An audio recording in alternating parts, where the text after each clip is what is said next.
जय हिंद दोस्तों, मैं विवेक मैथमेटिक्स ऑनलाइन यूट्यूब क्लासेस में आप सभी को स्वागत करता हूं। आज हम बात करेंगे भारत के राष्ट्रपति के बारे में। जैसे कि आप लोग को मालूम होगा कि कल राष्ट्रपति हमारे भारत के नए राष्ट्रपति के रूप में द्रौपदी मुर्मू को विजय घोषित किया गया है। तो चलिए हम उनसे कुछ संबंधित इंपॉर्टेंट क्वेश्चन के बारे में चर्चा करते हैं, जो आने वाले एग्जाम में उनसे एक दो क्वेश्चन देखने को पक्का मिल ही जाएंगे। तो चलिए शुरू करते हैं आज का फर्स्ट क्वेश्चन है, भारत के 15वें राष्ट्रपति के रूप में किसे चुना गया। भारत के 15वें राष्ट्रपति के रूप में किसे चुना गया, तो यह द्रौपदी मुर्मू। इससे पहले रामनाथ कोविंद थे, जो भारत के 14वें राष्ट्रपति थे। अब भारत के 15वें राष्ट्रपति के रूप में द्रौपदी मुर्मू को चुना गया है। भारत के प्रथम आदिवासी राष्ट्रपति द्रौपदी मुर्मू बनी। जो भारत में अभी तक कोई भी आदिवासी लेडी या कोई भी आदिवासी पुरुष भारत में राष्ट्रपति नहीं बना था। ये भारत की प्रथम महिला आदिवासी राष्ट्रपति द्रौपदी मुर्मू को बनाया गया है। द्रौपदी मुर्मू का जन्म 20 जून 1958 ईस्वी को उड़ीसा के मयूरभंज जिले में हुआ था। जो द्रौपदी मुर्मू है उनका जन्म 20 जून 1958 ईस्वी को उड़ीसा के मयूरभंज जिले में हुआ था। उड़ीसा में इनका पैतृक आवास है। झारखंड की पहली महिला राज्यपाल भी द्रौपदी मुर्मू बनी थी। जो झारखंड में पहली महिला राज्यपाल बनी थी वो द्रौपदी मुर्मू बनी थी। झारखंड की पहली महिला राज्यपाल द्रौपदी मुर्मू का बनाया गया था।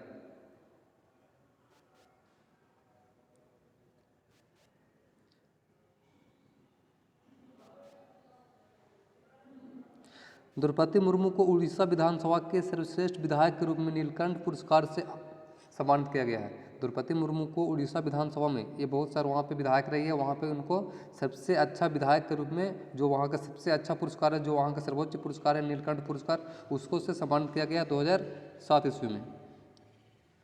भारत का एक राष्ट्रपति होगा, इसका वर्णन अनुच्छेद 52 में किया गया है। जो भारत में एक राष्ट्रपति होगा उसका वर्णन अनुच्छेद 52 में किया गया है कि भारत में एक राष्ट्रपति होगा। भारत के राष्ट्रपति पद का योग्यता के लिए शर्तें। भारत में राष्ट्रपति बनने के लिए क्या क्या शर्तें चाहिए, तो भारत में राष्ट्रपति बनने के लिए सबसे पहले वो भारत का नागरिक हो। जैसे कि जो अमेरिका में शर्त है कि वहाँ का जन्म होना चाहिए, लेकिन यहाँ पे जन्म से मतलब नहीं, यहाँ पे सिर्फ भारत का नागरिक हो। लेकिन अगर आपको अमेरिका का राष्ट्रपति बनना है तो आपको अमेरिका में जन्म होना चाहिए। 35 वर्ष की आयु पूरा कर चुका हो, यानी आपको अगर राष्ट्रपति बनना है तो आपको कम से कम एज 35 वर्ष पूरी कर चुका हो। चुनाव के समय कोई भी लाभ का पद धारण नहीं करता, यानी कि जब होता है चुनाव उस टाइम वो कोई भी सरकारी वेतन का हकदार नहीं हो या कोई भी सरकारी जॉब में नहीं हो। लोकसभा का सदस्य निर्वाचित होने के लिए जाने योग्य, यानी कि लोकसभा का जो सदस्य बनने के लिए होता है योग्यता होता है वो परिपूर्ण हो। राष्ट्रपति का चुनाव का वर्णन अनुच्छेद 54 में किया गया है। राष्ट्रपति का चुनाव है उसका वर्णन अनुच्छेद 54 में किया गया है।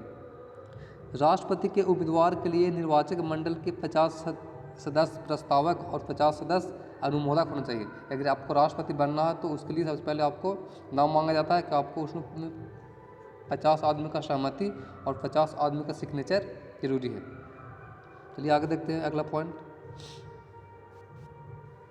राष्ट्रपति का चुनाव समानुपातिक प्रतिनिधित्व प्रणाली और एकल संक्रमणीय मत प्रणाली से होता है। जो राष्ट्रपति का चुनाव होता है वो समानुपातिक प्रतिनिधित्व प्रणाली और एकल संक्रमणीय मत प्रणाली के द्वारा होता है। कई एग्जाम में पूछे गए क्वेश्चन है। इसमें जो राष्ट्रपति का चुनाव होता है ईवीएम मशीन से नहीं होता है, ये बैलेट पेपर से किया जाता है। राष्ट्रपति का चुनाव बैलेट पेपर से किया जाता है।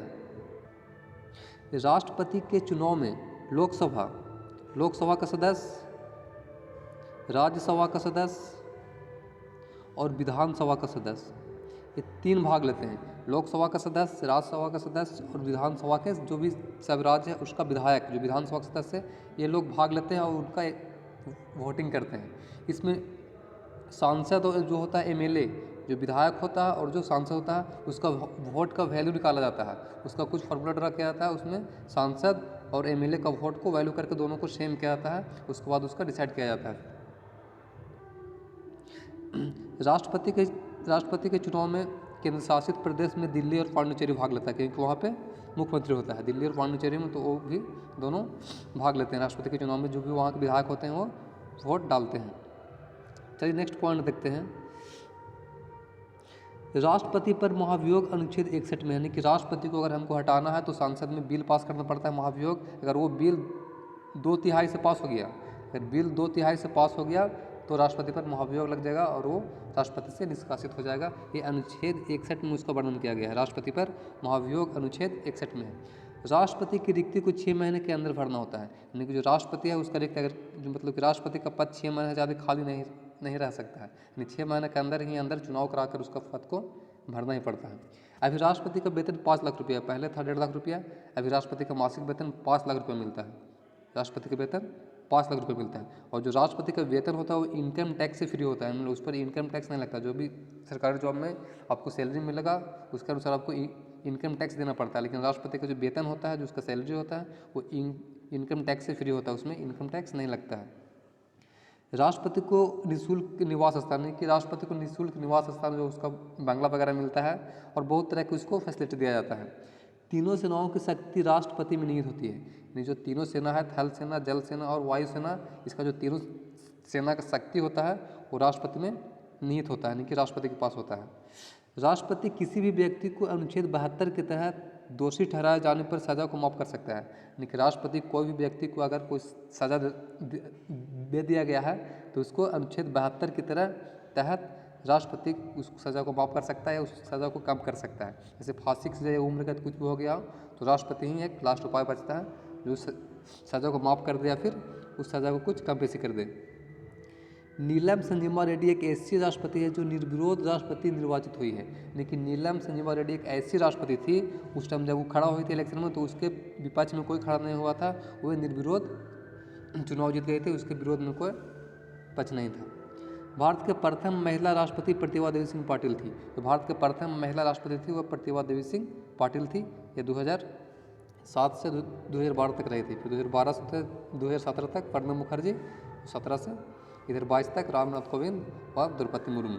जो द्रौपदी मुर्मू है भारत की दूसरी महिला राष्ट्रपति बनी है। राष्ट्रपति के चुनाव प्रचार के लिए कितना समय मिलता है? जो राष्ट्रपति का चुनाव होता है, इलेक्शन होता है, उसमें प्रचार के लिए कितना टाइम मिलता है? तो मिलता है 2 सप्ताह का, 14 दिन मिलता है। 2 सप्ताह राष्ट्रपति के चुनाव के लिए 2 सप्ताह का टाइम मिलता है, यानी कि 14 दिन का टाइम मिलता है। अनुच्छेद 60 के तहत भारत के मुख्य न्यायाधीश भारत के राष्ट्रपति को शपथ दिलाता है। जो भारत के राष्ट्रपति जो शपथ लेता है वह अनुच्छेद 60 के तहत भारत के मुख्य न्यायाधीश भारत के राष्ट्रपति की शपथ दिलाता है। भारत के प्रथम राष्ट्रपति डॉक्टर राजेंद्र प्रसाद थे, जो लगातार 2 बार राष्ट्रपति रहे थे। तो चलिए दोस्तों, राष्ट्रपति से संबंधित जो क्वेश्चन था यहीं पे समाप्त होता है। अगर आप इतना क्वेश्चन कवर करते हैं तो आने वाले एग्जाम में इसे 1-2 क्वेश्चन देखने को मिल ही जाएंगे। जय हिंद दोस्तों।